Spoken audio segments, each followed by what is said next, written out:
For many, their homecoming seemed just a political gesture. Some of these Palestinian prisoners have been away from their homes for more than 5 years. They were due to be released at the end of the month anyway.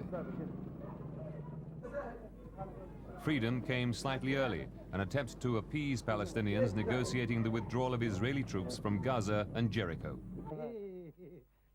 But to many, it drew attention to those Palestinian prisoners still behind bars. This is too short from our aspiration, too short from our demands. The Israeli government is playing the game of cat and mouse with us. They arrest 200, release 100, which they are not supposed to be there in the first place. This is a game. And they are doing it just to satisfy the Israeli right wing, just to water down the opposition in the Israeli house. And they should realize, every Israeli should know the time is there for Palestinians to be free, to be independent. Within hours, there were yet further arrests in Gaza. Israel's action has been criticized by both sides, dismissed by Palestinians as too little, but as a sign of weakness by Jewish right-wingers.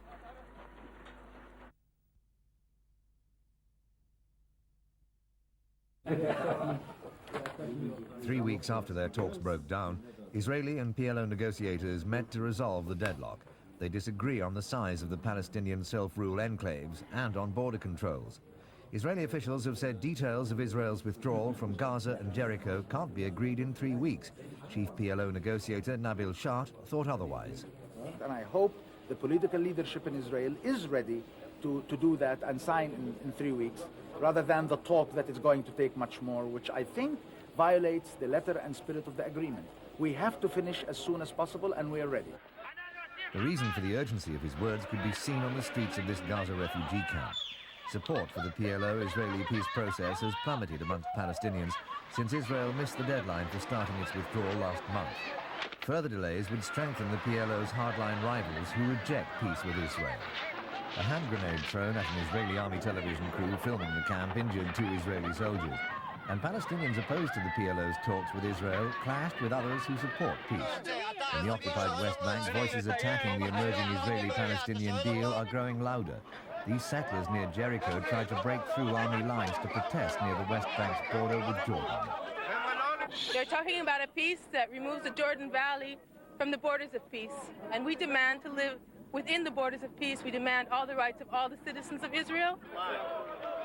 The future of such settlers is another problem delaying the peace talks.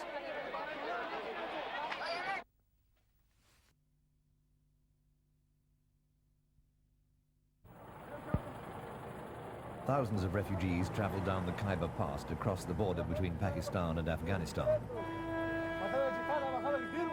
Since 1979, an estimated 2 million Afghans have made similar journeys to escape the fighting in their homeland. The latest evacuation was made possible after the rebel forces and the government accepted a Pakistani proposal for a 24-hour ceasefire.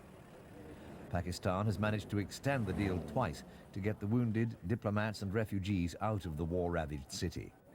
But thousands remain stranded. Currency changes greet the newcomers, who have few possessions to begin their new life in the northwest frontier province. The elderly, too, must start all over again, their life shattered by the war. More refugees are expected in Pakistan in the next few weeks.